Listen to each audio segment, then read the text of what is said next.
जय हिंद दोस्तों, मैं संजीत कुमार आपका स्वागत है आपके अपने चैनल संजीत एकेडमी पे।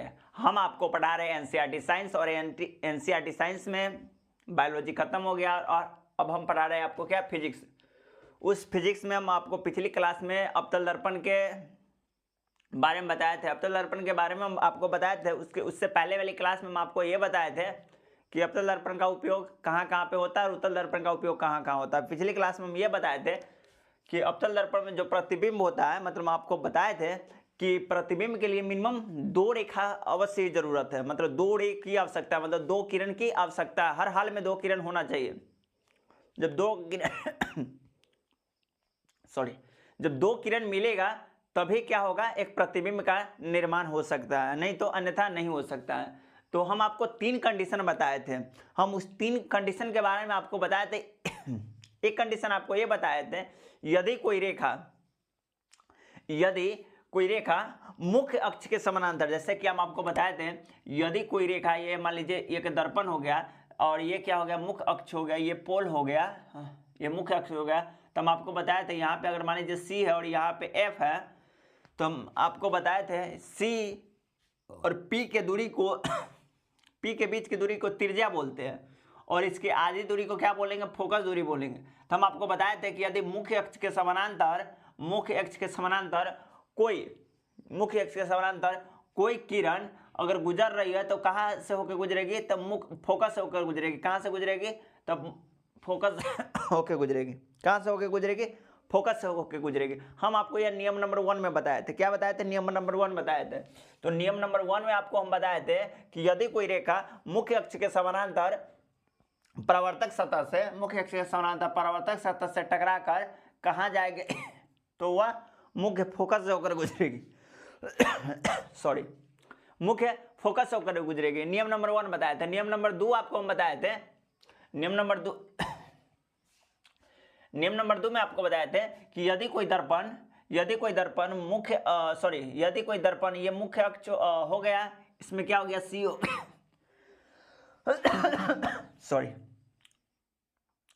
सी हो गया और ये क्या हो गया, एफ हो गया और ये क्या हो गया, पी हो गया।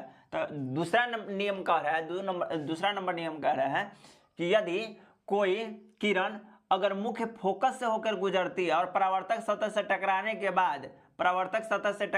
बाद मुख्य अक्ष के समानांतर निकल जाती है। कहाँ निकल जाती है, मुख्य अक्ष के समानांतर निकल जाती है। मुख्य अक्ष के समानांतर निकल जाती है। मुख्य अक्ष के समानांतर निकल जाती है। तो 2 नंबर नियम यह कह रहा था कि यदि कोई किरण फोकस से होकर गुजरेगी, तो वह क्या कर जाएगा, मुख्य अक्ष के समानांतर निकल जाएगा। थर्ड नंबर नियम यह आपको कहा था। थर्ड नंबर नियम में यह कहा था कि अगर मान लीजिए यह कोई अवतल दर्पण है, इसका क्या हो गया, ये मुख्य अक्ष हो गया, ये आपका क्या हो गया, पी हो गया और यहाँ पे क्या हो गया, एफ हो गया और यहाँ पे क्या हो गया, सी हो गया। क्या हो गया, सी हो गया। यहाँ पे क्या हो गया, सी हो गया। आपको मैं एक नियम, ठंड नियम बताए थे कि यदि कोई रेखा सी यानी वक्ता केंद्र से होकर गुजरेगा,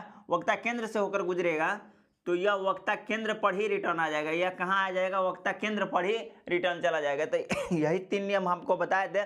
इसके बाद आज हम आपको बताएंगे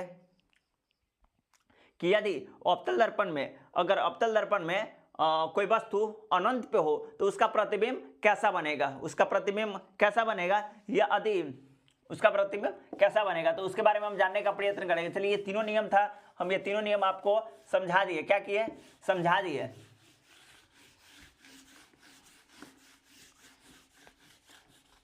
अब लिखिएगा, अवतल दर्पण में वस्तु की विभिन्न स्थितियां। हेडिंग लिखिएगा, अवतल दर्पण में वस्तु की विभिन्न स्थितियां। लिखिएगा, अवतल दर्पण में वस्तु की विभिन्न स्थितियां। अवतल दर्पण में वस्तु की तो हम बता रहे थे आपको कि अवतल दर्पण में वस्तु की विभिन्न स्थितियाँ, जिसमें फर्स्ट स्थिति के बारे में बताए थे कि जब वस्तु अनंत पर हो, जब वस्तु अनंत पर हो, अनंत पर हो, अनंत पर हो, ठीक है। इन कंडीशन में क्या होगा, तो पहले हम फोटो बना लेते हैं और उसके बाद हम लिख लेंगे, ठीक है।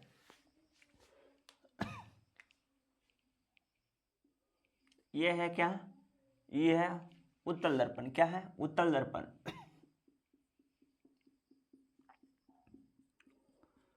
थोड़ा भी तबीयत अस्वस्थ के कारण।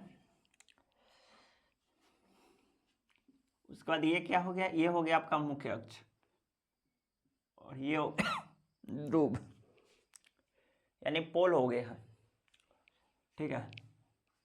ये हो गया एफ और ये हो गया सी। नियम नंबर 1 कहता है, मान लीजिए कि वस्तु कहीं यहाँ तक, सी है सेंटर है, मान लीजिए कि वस्तु कहीं से यहाँ से जा रही है,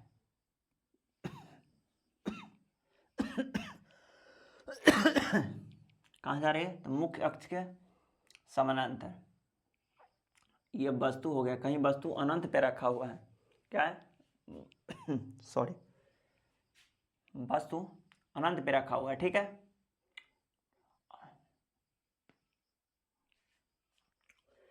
तो यहाँ से मुख्य अक्ष के समानांतर एक किरण जा रही है, जो कहाँ से गुजरेगी, तो यह गुजरेगी फोकस से होकर गुजरेगी। कहाँ से होकर गुजरेगी, फोकस से होकर गुजरेगी।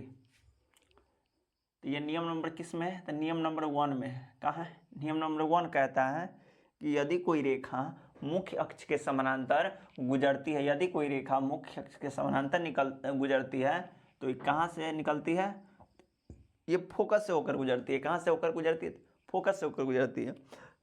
तो अनंत पे है वस्तु, तो ये वस्तु नीचे भी तो हो सकता है, बिल्कुल हो सकता है।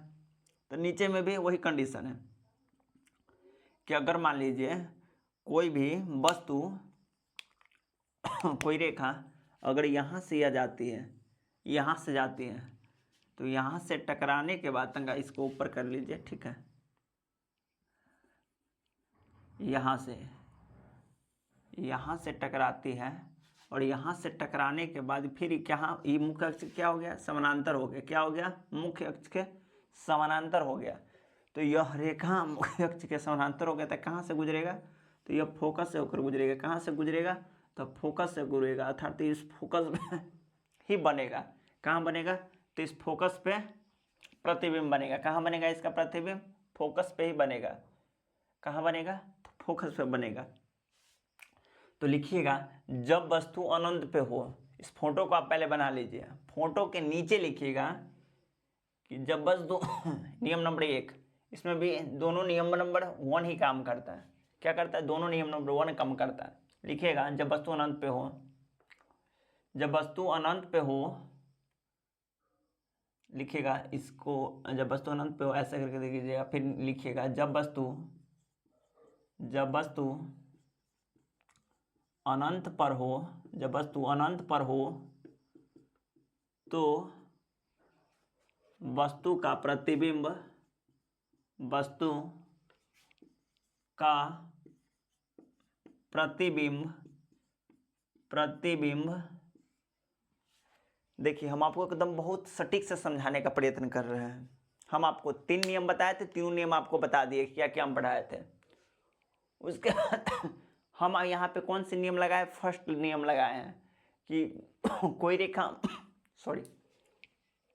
कोई रेखा मुख्य अक्ष के समानांतर जा रहा है, तो कहाँ से गुजरेगा, फोकस से गुजरेगा। जब ऊपर से जा रहा है तो नीचे से भी जाएगा। यहाँ से अनंत पे है वस्तु, तो ये भी जाएगा, तो रिफ्लेक्ट होगा, तो कहाँ गुजरेगा, फोकस पे बनेगा। तो प्रतिबिंब, जब कोई वस्तु अनंत पर हो, तो वस्तु का प्रतिबिंब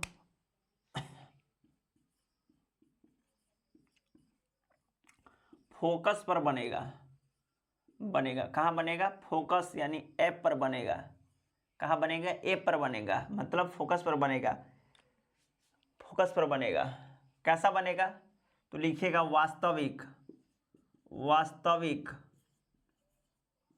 उल्टा उल्टा और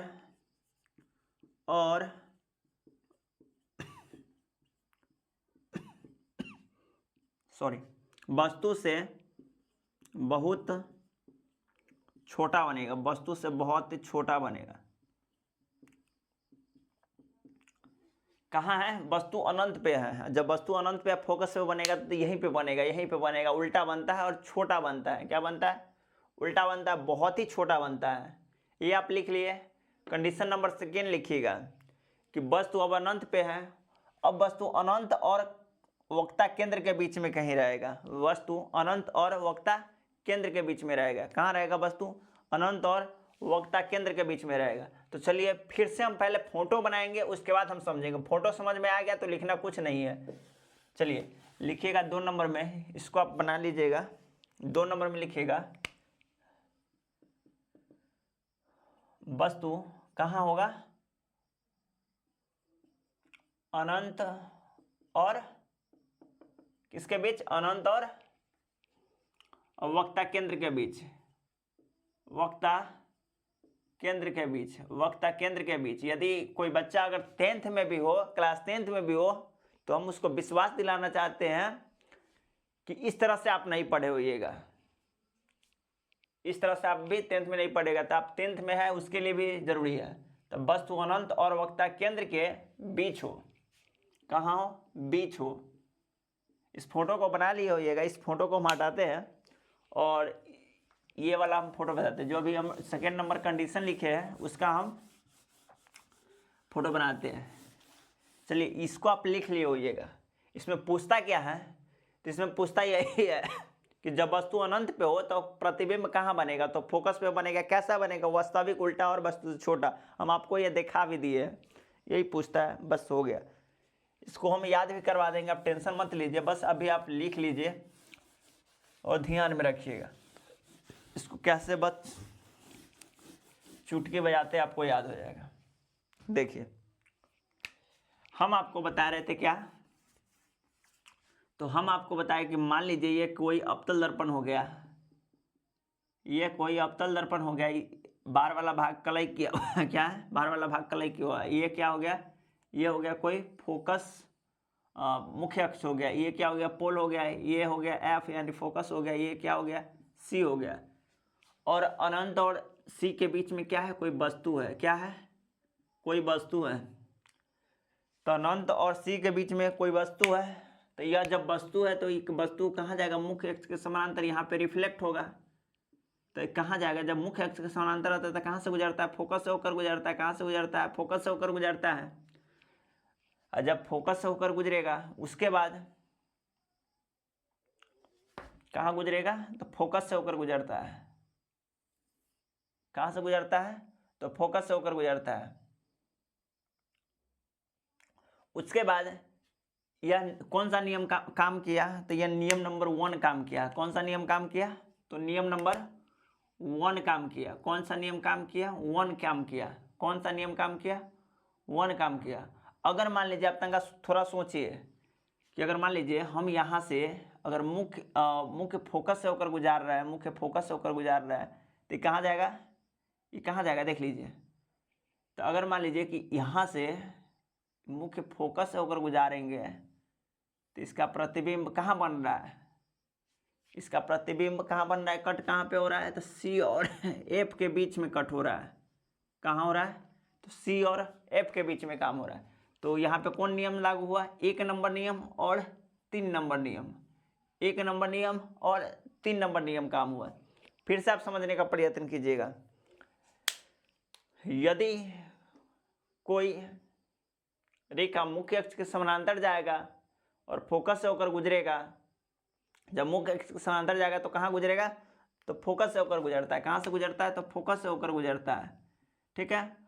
और उसका एक और हम बात बताए थे, सॉरी नियम नंबर 3 नहीं, नियम नंबर 2 हो गया। सॉरी नियम नंबर 2 हो गया। क्या हो गया? नियम नंबर 2 हो गया। नियम नंबर 2 यह कहता है कि मुख्य जब कोई रेखा यानी किरण फोकस से होकर गुजरता हो, फोकस से होकर गुजरता है तो कहाँ भाग जाता है? फोकस से होकर गुजरता है तो ये मुख्य अक्ष के समानांतर निकल जाता है। तो देखिए समानांतर निकला तो कट कहाँ पे हुआ, तो सी और एफ के बीच में कट हुआ। तो लिखिएगा यहाँ से कि जब कोई वस्तु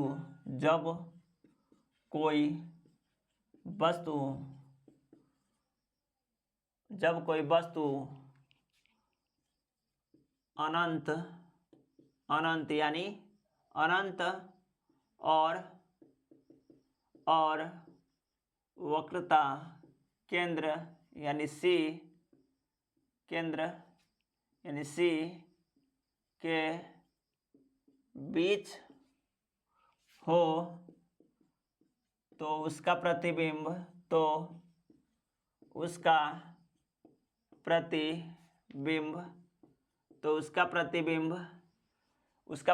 कहाँ बनेगा? तो उसका प्रतिबिंब कहाँ बनेगा? सी और एफ के बीच में, मतलब उसका प्रतिबिंब वक्रता केंद्र यानी सी और फोकस यानी एफ के बीच में बनेगा, कैसा बनेगा? तो ये देखिएगा कहाँ बनता है, तो सी और एफ के बीच में बनेगा। कैसा बनेगा? तो वस्तु से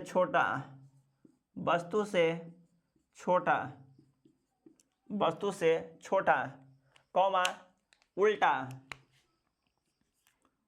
उल्टा और वास्तविक आगे बनेगा। तो कैसा बनेगा? वास्तविक बनेगा। कैसा बनेगा? वास्तविक।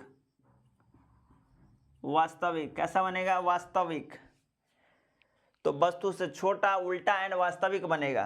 कंडीशन नंबर 3 लिखिएगा। अब देखिए यह वस्तु अनंत और सी के बीच में, अगर सी पे आ जाए तो कैसा प्रतिबिंब बनेगा? तो जब सी पे आ जाए तो अब लिखिए कि मतलब वक्ता केंद्र पर, जब वस्तु को वक्ता केंद्र पर रखा जाए तो लिखिएगा जब वस्तु को वक्ता केंद्र पर बनाया जाए। यहाँ पे लिखिए थर्ड नंबर में लिखिएगा जब वस्तु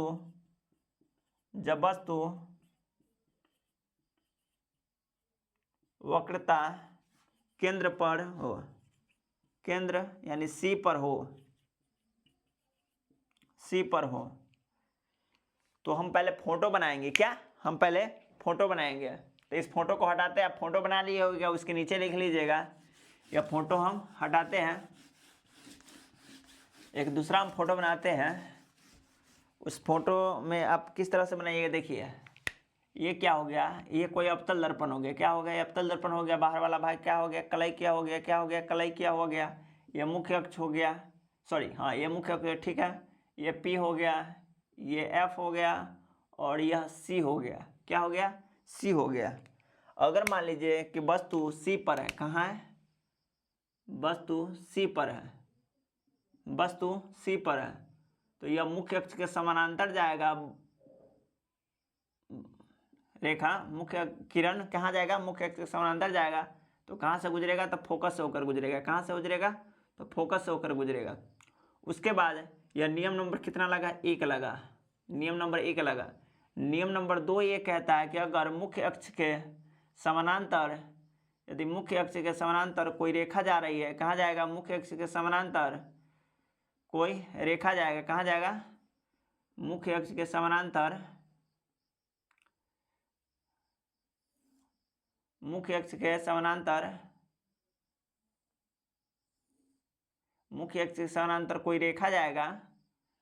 इसको आप अगर यही पेन पेपर से बनाइएगा ना तो इसी तरह से बनेगा। तो इसमें नियम नंबर क्या लगेगा? 3 लगेगा क्योंकि यहाँ पे स्केल है नहीं कि हम आपको बता दें, सॉरी 3 का है 2 लगेगा। कितना लगेगा? नियम नंबर 2 लगेगा। तो 1 और 2 का लगेगा। तो यहाँ पे क्या है? ये मुख्य अक्ष के समानांतर। पेन स्केल से भी बनाइएगा तो यहाँ पे सटीक फोटो बनेगा। तो यहाँ पे क्या होगा? नियम नंबर 1 और नियम नंबर 2 का यूज हुआ है। क्या हुआ है? नियम नंबर 1 और नियम नंबर 2 का यूज हुआ है। ठीक है। तो क्या कहता है कि यदि कोई रेखा मुख्य अक्ष के समानांतर जाएगा तो कहाँ गुजरेगा, फोकस से होकर गुजरेगा। दूसरा नियम ये कहता है कि यदि कोई रेखा मुख्य फोकस से होकर गुजरेगा तो कहाँ मुख्य अक्ष के समानांतर निकल जाता है। तो यही एक और दो नियम लगा है। तो कहाँ प्रतिबिंब बना है, सी पे प्रतिबिंब बना है। तो नीचे लिखिएगा, यहाँ पे लिखिएगा कि जब वस्तु, फोटो बना लीजिएगा, उसके नीचे लिखिएगा कि जब वस्तु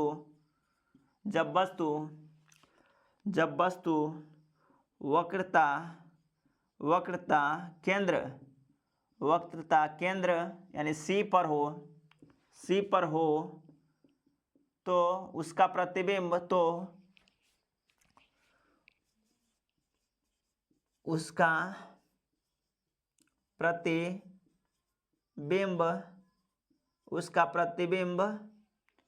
उसका प्रतिबिंब कहाँ बनेगा सी पर ही बनेगा। उसका प्रतिबिंब वक्रता केंद्र पर ही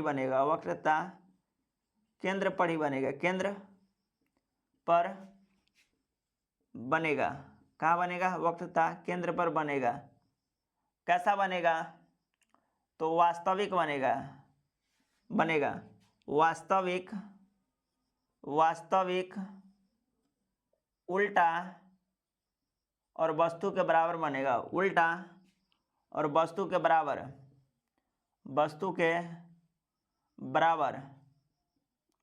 बनेगा। कैसा बनेगा, बराबर बनेगा। तो वास्तविक उल्टा और वस्तु के बराबर बनेगा। चलिए इस फोटो को बना लीजिएगा, उसके जस्ट नीचे लिख लीजिएगा 3 नंबर कंडीशन को।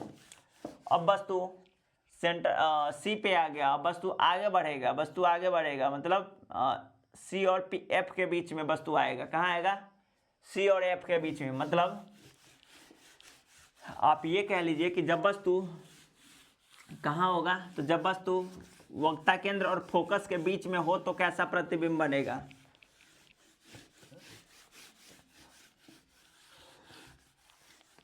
तो फोर्थ नंबर कंडीशन लिखिएगा,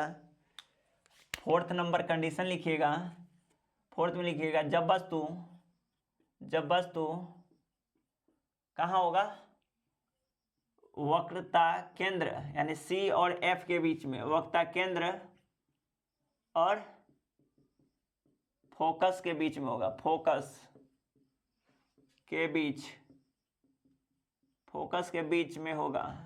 के बीच में होगा यानी एफ के बीच में, यानी सी एंड एफ के बीच में होगा, सी और एफ के बीच में होगा। तो इसकी स्थिति कैसी बनेगी।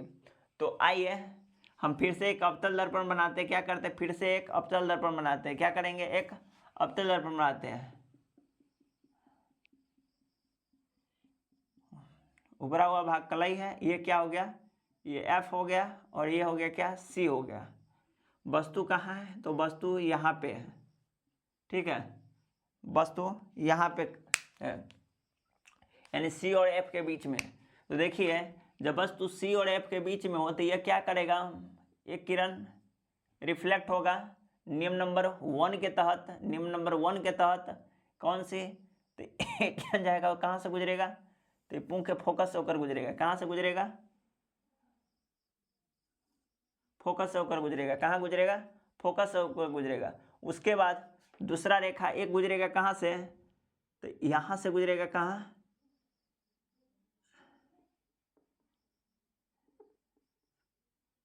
उसके बाद दूसरा रेखा कहाँ से गुजरेगा, तो देख लीजिए अगर मान लीजिए हम यहाँ से ये रेखा गुजार रहे हैं तो रिफ्लेक्ट होकर कहाँ गुजरेगी। देखिए अगर मान लीजिए यह रेखा इससे होकर गुजर रही है तो इससे रिफ्लेक्ट होकर कहाँ गुजरेगी, यहाँ गुजरेगी। तो ये कहाँ प्रतिबिंब बना, सी के बाहर बना। कहाँ बना, सी के बाहर बना।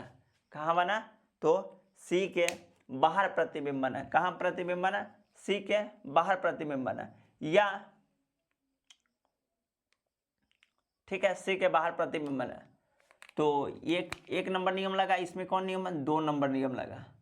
तो ये ऐसे रिफ्लेक्ट हो गया और ये ऐसे आया और ऐसे निकल गया, ठीक है। तो लिखिएगा कि जब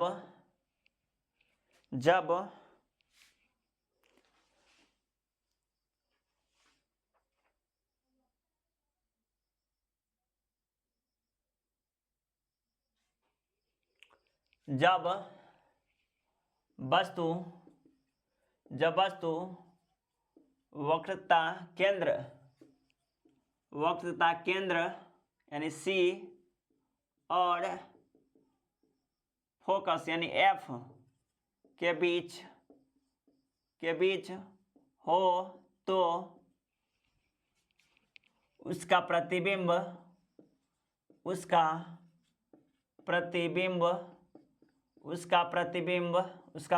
कहाँ बनेगा? तो उसका प्रतिबिंब बनेगा अनंत और वक्रता केंद्र के बीच। उसका प्रतिबिंब अनंत और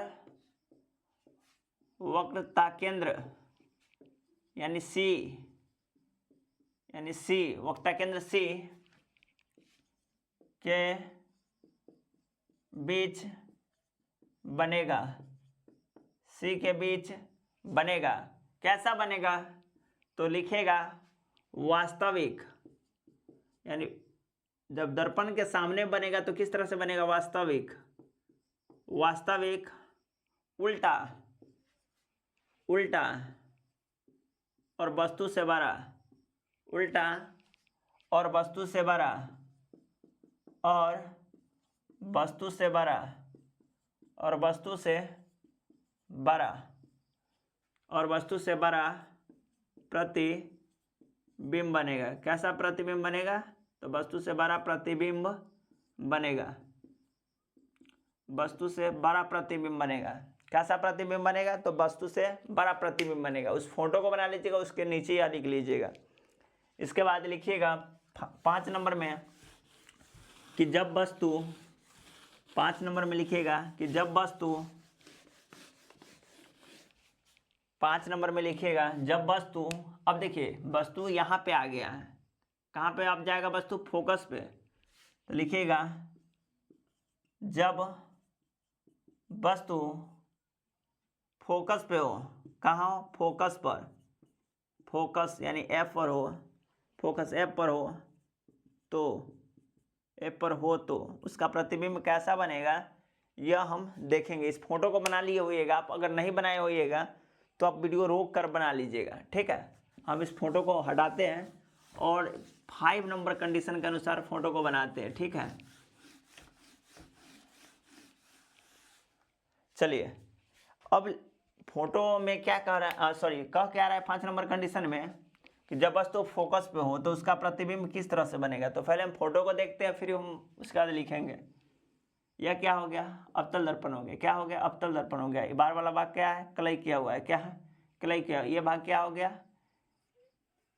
ये भाग क्या हो गया? तो ये भाग हो गया मुख्य अक्ष हो गया। ये हो गया आपका P, ये हो गया F और ये हो गया आपका C और इधर अनंत हो गया, ठीक है। देखिए जब वस्तु कहाँ है? तो जब वस्तु फोकस पे खड़ा होगा। कहाँ होगा? फोकस पे खड़ा होगा तो कहाँ जाएगा? मुख्य अक्ष के समानांतर जाएगा। और मुख्य अक्ष के समानांतर जाएगा तो कहाँ से गुजरेगा? तो यह फोकस से होकर गुजरेगा। जब वस्तु है यहाँ पे खड़ा हो, इसका रेखा कहाँ जाएगा? तो अगर मुख्य अक्ष के समानांतर जाएगा मतलब नियम नंबर 1 लागू होगा। तो कहाँ रिटर्न जाएगा? मुख्य अक्ष के जब समानांतर जाएगा वस्तु तो कहाँ से गुजरेगा? मुख्य फोकस से होकर गुजरेगा। कहाँ गुजरेगा? मुख्य फोकस से होकर गुजरेगा। उसके बाद इसमें सेकेंड नंबर नियम लगा के देखिए। अगर मान लीजिए आप सेकेंड नंबर नियम लगा के देखो तो यही है। अगर यहीं से आप मारिएगा तो कहाँ आएगा? यहाँ आएगा। तो इसीलिए सेकेंड नंबर नियम लगेगा। आप थर्ड नंबर नियम के बारे में सोचिए। वस्तु यहाँ पे है, वस्तु यहाँ पे, यहाँ से कहाँ जाएगा? तो यहाँ से ऐसे आएगा। क्या आएगा? ऐसे आएगा। ये सी हो गया। यहाँ पे आएगा तो यहाँ पे आएगा तो देखिए ऐसे आ जाएगा, ठीक है। क्या आएगा? ऐसे आ जाएगा, ठीक है। ये बैक में रिफ्लेक्ट होगा। क्या होगा? बैक में रिफ्लेक्ट होगा, ठीक है। तो यहाँ पे ये कौन सा नियम लगा? ये थर्ड नंबर नियम लगा। ये थर्ड नंबर नियम लगा। थर्ड नंबर नियम यह कहता है कि जब वस्तु सेंटर से यानी वक्ता केंद्र से होके गुजरता है तो इसी पे आएगा और इसी पे जाएगा। इसी पे आएगा और इसी पे जाएगा, ठीक है। ये इसी पे आता है मतलब वक्ता केंद्र से ही आता है और वक्ता केंद्र से ही जाता है। और फर्स्ट नंबर नियम यह कहता है, ये फर्स्ट नंबर नियम है यानी 1 नंबर नियम है। यह कहता है कि अगर कोई रेखा मुख्य अक्ष के समानांतर जाएगा तो कहाँ से गुजरेगा? तो यह गुजरेगा फोकस से होकर गुजरेगा। तो इस फोटो को बना लीजिएगा और फोटो को बनाने के बाद लिखिएगा नीचे में कि जब, देखिए हम अपनी तरफ से आपको पूरी तरह से समझाने का प्रयत्न करें, फिर भी आपको कहते हैं अगर फोटो कोई भी फोटो आपको नहीं समझ में आए तो आप कमेंट बॉक्स में जरूर लिखिएगा कि हमको ये फोटो नहीं समझ में आया, फिर से एक बार बताएं। तो हम आपको बताएंगे जब वस्तु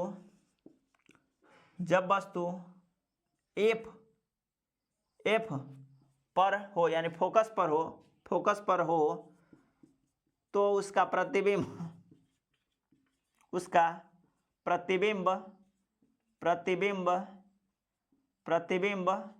कहाँ बनेगा, तो उसका प्रतिबिंब अनंत पर बनता है, क्योंकि देखिए ये समानांतर आ रहा है, कहीं कटिए नहीं रहा है, तो उसका प्रतिबिंब अनंत पर बनेगा, अनंत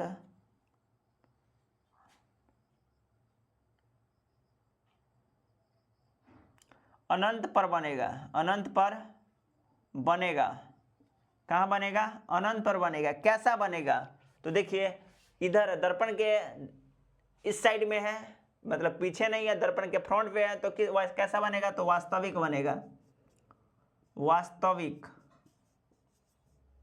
कैसा, वास्तविक बनेगा। और यहाँ पे एरो का भी चिन्ह देके आप लिख सकते हो, वास्तविक उल्टा और वस्तु से बहुत बड़ा, और वस्तु से बहुत बड़ा,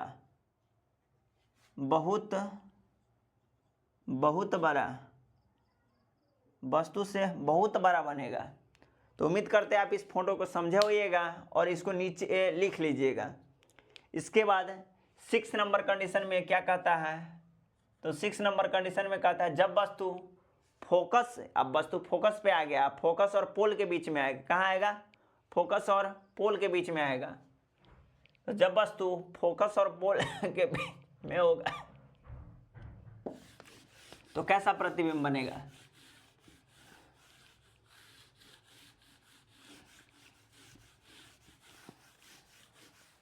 तो जब वस्तु फोकस यानी एफ, जब वस्तु फोकस और ध्रुव के बीच में हो, और ध्रुव यानी पी यानी पोल के बीच में, ध्रुव के बीच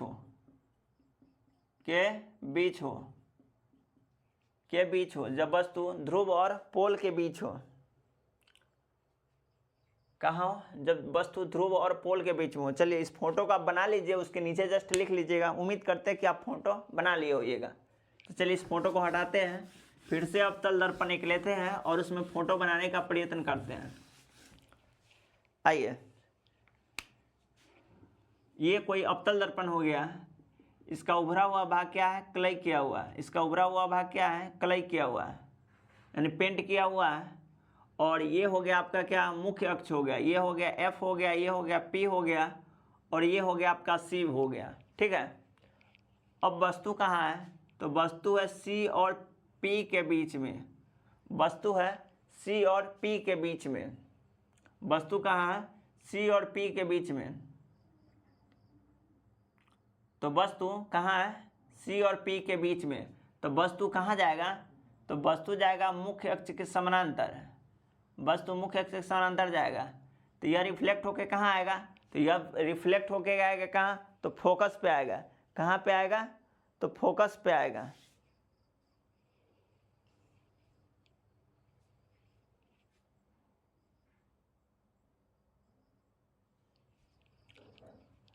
यह रिफ्लेक्ट होके कहाँ आएगा, तो वस्तु आएगा फोकस पे आएगा। देखिए यहाँ से इस फोकस से होकर गुजरेगा, कहाँ गुजरेगा, फोकस से होकर गुजरेगा। यह नियम नंबर 1 कहता है। कौन कहता है, नियम नंबर 1 कहता है कि यदि कोई वस्तु मुख्य अक्ष के समानांतर यदि कोई किरण मुख्य अक्ष के समानांतर जाता है तो कहाँ से गुजरता है, तो फोकस से होकर गुजरता है। तो यह फोकस से होकर गुजर गया। ठीक है, यह फोकस से होकर गुजर गया। लेकिन आप सेकेंड नियम यह भी जानते हैं, थर्ड नियम आप ये भी जानते हैं कि यदि इसे डंडीर को आप एकदम सोच बनाइएगा, देखिए इस तरह से, तो यहाँ पे सी है। ठीक है, देखिए हम आपको थर्ड नियम आपको ये भी बताए थे कि यदि कोई रेखा, अगर मान लीजिए यहाँ से कोई रेखा मुख्य अक्ष के सॉरी अथी के क्या चीज़ के और इसके वक्ता केंद्र के से होकर गुजरेगा तो इसी पे आएगा और जाएगा। तो देखिए वक्ता केंद्र पे जब जाएगा तो ये पीछे की तरफ रिफ्लेक्ट होगा। क्या होगा? पीछे की तरफ रिफ्लेक्ट होगा। कहाँ जाएगा? पीछे की तरफ रिफ्लेक्ट होगा। तो ये वस्तु यहाँ पे प्रतिबिंब बनाएगा। कहाँ पे प्रतिबिंब बनाएगा? तो वस्तु के पीछे प्रतिबिंब बनाएगा। कहाँ प्रतिबिंब बनाएगा? तो वस्तु के पीछे प्रतिबिंब बनाएगा। कैसा बनाएगा? तो वस्तु के पीछे प्रतिबिंब बनाएगा और ये भी रेखा आके कहाँ मिल जाएगा? ये पीछे होके मिल जाएगा। जब ये पीछे होके मिल जाएगा तो कहाँ प्रतिबिंब बना दिया? तो पीछे बना दिया। तो ये नियम नंबर 3 लागू हो गया और नियम नंबर 1 लागू हो गया। नियम नंबर 3 लागू हो गया और नियम नंबर 1 लागू हो गया। तो लिखिएगा जब वस्तु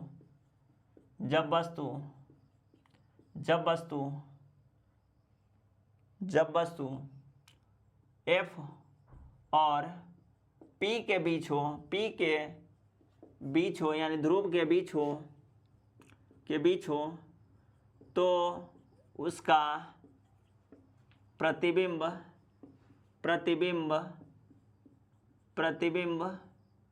पीछे बनता है। उसका प्रतिबिंब पीछे बनता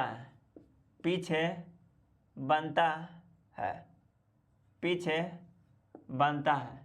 उसका प्रतिबिंब कहाँ बनता है? पीछे बनता है। कैसा बनता है? तो आभासी बनता है, क्योंकि दर्पण के पीछे बनेगा तो प्रतीत होगा कि पीछे बन रहा है, तो आभासी बनेगा। उसी को क्या बोलेंगे? आभासी बनेगा। और देखिए सीधा बनता है, सीधा बनता है और वस्तु से बड़ा बनेगा।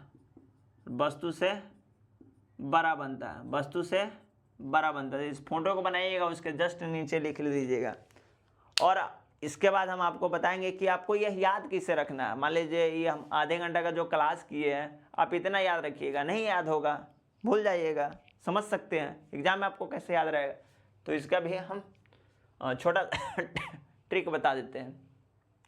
यह हो गया आपका डिटेल। अगर कोई 10th के भी बच्चा होगा तो यह डिटेल्स रूप में है, आप पढ़ सकते हैं, समझने के लिए समझ सकते हैं, या किसी को पढ़ाना हो तो आप पढ़ा सकते हैं। चलिए आप इसको लिख लीजिएगा, नहीं लिखे होइएगा तो वीडियो रोक कर लिख लीजिएगा। इसको हम पूरी तरह से मिटा देते हैं। चलिए अब हम याद कैसे रखें किसका प्रतिबिंब, क्योंकि बहुत एग्जाम में पूछता है कि जब वस्तु फोकस पे रहेगा तो प्रतिबिंब कहाँ बनेगा, जब वस्तु अनंत पे रहेगा तो प्रतिबिंब कहाँ बनेगा, जब वस्तु फोकस और अनंत के बीच में रहेगा तो प्रतिबिंब कहाँ बनेगा, जब वस्तु अनंत और वक्ता केंद्र और फोकस के बीच में रहेगा तो प्रतिबिंब कहाँ बनेगा। आइए बस एक फोटो बनाएंगे, टोटल प्रतिबिंब को याद रख लेंगे। क्या करेंगे? याद रख लेंगे। इस फोटो को आप बना लिए होइएगा। फोटो बनाने के बाद नीचे लिख लिए होइएगा, और नहीं लिखे होइएगा तो वीडियो रोक कर लिख लीजिएगा। देखिए हम आपको क्या बता रहे थे, तो हम आपको ये बता रहे थे कि मान लीजिए ये कोई अवतल दर्पण है। क्या है? अवतल दर्पण है। क्या है? ये अवतल दर्पण है। यह इसका क्या हो गया? मुख्य अक्ष हो गया। यहाँ पे क्या हो गया? F हो गया और यहाँ पे क्या हो गया? C हो गया। इससे इधर क्या हो गया? अनंत हो गया। इधर क्या हो गया? अनंत हो गया। ठीक है, हम आपको ये बताए थे, आपको भली बात ही समझ में आया होगा। हम आपको बताए थे प्रथम कि जब वस्तु अनंत पे हो। कहाँ हो? तो जब वस्तु अनंत पे हो तो 1 नंबर यहाँ पे है। क्या है? अब यह नियम की हम बात नहीं कर रहे, वह नियम वहीं तक था जब हमको फोटो बनाना था। अब याद करने के लिए हम आपको बता रहे हैं कि 1 नंबर फोटो में आपको क्या हम बताए थे? 1 नंबर में हम आपको ये बताए थे कि जब वस्तु अनंत पे हो तो उसका प्रतिबिंब कहाँ बनेगा? तो यहाँ इस फोकस पे बनेगा। कहाँ बनेगा? फोकस पे बनेगा। यह बड़ा है या छोटा है? तो जब वस्तु अनंत पे हो तो उसका प्रतिबिंब कहाँ बनेगा? फोकस पे बनेगा। जब वस्तु अनंत पे हो तो उसका प्रतिबिंब कहाँ बनेगा? फोकस पे बनेगा। कैसा बनेगा? तो उल्टा बनेगा, छोटा बनेगा और वास्तविक बनेगा। वास्तविक इसलिए कह रहे हैं क्योंकि यह वस्तु जिस साइड में है उसी साइड में है, पीछे नहीं है, दर्पण के पीछे नहीं है, इसलिए वास्तविक बनेगा। क्या बनेगा? वास्तविक बनेगा। छोटा बनेगा वस्तु से छोटा बनेगा क्योंकि अनंत पे है। तो मान लीजिए कोई सूर्य पे कोई वस्तु रखा हुआ है, तो अनंत पे जब कोई वस्तु रखा हुआ है तो कहाँ बनेगा? फोकस पे बनेगा। कहाँ बनेगा? उसका प्रतिबिंब फोकस पे बनेगा। अब हम आपको सेकेंड नंबर कंडीशन बताए थे कि जब वस्तु अनंत। 2 नंबर कंडीशन में बताया था क्या कि जब वस्तु अनंत और सी के बीच में हो, मतलब वक्ता केंद्र के बीच में हो, तो उसका फोटो इस दोनों के बीच में बनेगा। कहाँ? एफ और सी के बीच में बनेगा। कहाँ बनेगा? एफ और सी के बीच में बनेगा। कैसा बनेगा? तो वास्तविक बनेगा। मतलब मेरा कहने का ये मतलब है कि यहाँ पे जब अनंत पे है, अगर मान लीजिए एक पॉइंट आप ध्यान रखिए कि जब वस्तु अनंत पे है तो प्रतिबिंब कहाँ बनेगा? फोकस पे बनेगा। जब वस्तु अनंत पे है तो उसका प्रतिबिंब कहाँ बनेगा? फोकस पे बनेगा। हम एक कदम आगे बढ़े हैं। एक कदम आगे बढ़ने का मतलब क्या? अनंत और सी के बीच में आए हैं, तो इसका प्रतिबिंब भी इस तरफ एक कदम बढ़ेगा। कहाँ बढ़ेगा? एक कदम इधर की तरफ बढ़ेगा, इधर आगे की तरफ बढ़ेगा, इधर आगे की तरफ बढ़ेगा। या आप ऐसे कर सकते हैं, ये आगे की तरफ बढ़ रहा है तो यह पीछे की तरफ बढ़ रहा है। अब जैसे आप ध्यान में रखिए, तो एक कदम क्या करेगा? इधर आएगा, तो वस्तु कहाँ आ गया? तो वस्तु सी एंड प्रतिबिंब कहाँ आ गया? सी एंड एफ के बीच में आ गया। सी एंड एफ के बीच में आ गया। अब वस्तु है कहाँ? अनंत एंड सी के बीच में। कहाँ है? इसके बीच में है। अगर मान लीजिए वस्तु कहाँ आ गया? तो यहाँ पे आ गया, तो एक कदम ये आगे बढ़ा, तो एक कदम इहो इधर आगे बढ़ा। अब ये कहाँ आ गया? सी पे आ गया। एगो वस्तु कहाँ आ गया? सी पे आ गया, तो इहो वस्तु कहाँ आ जाएगा? यहीं पे। एक कदम इहो आगे बढ़ेगा ना, प्रतिबिंब भी, तो एक कदम ये भी आगे बढ़ा, तो वस्तु कहाँ बन गया? सी पर ही बन गया। कहाँ बन गया? तो प्रतिबिंब भी इसका सी पर ही बन गया। तो वस्तु अगर सी पर हो, मतलब वक्ता केंद्र पर, तो उसका प्रतिबिंब भी वक्ता केंद्र पर ही बनेगा, बराबर बनेगा। मतलब जितना बड़ा वस्तु है उतना ही बड़ा प्रतिबिंब बनेगा, जितना बड़ा वस्तु है उतना ही बड़ा प्रतिबिंब बनेगा। और ये अनंत और सी के बीच में तो छोटा बनता है, उल्टा बनता है। ये भी उल्टा बनेगा लेकिन वास्तविक बनेगा और वस्तु के बराबर बनेगा।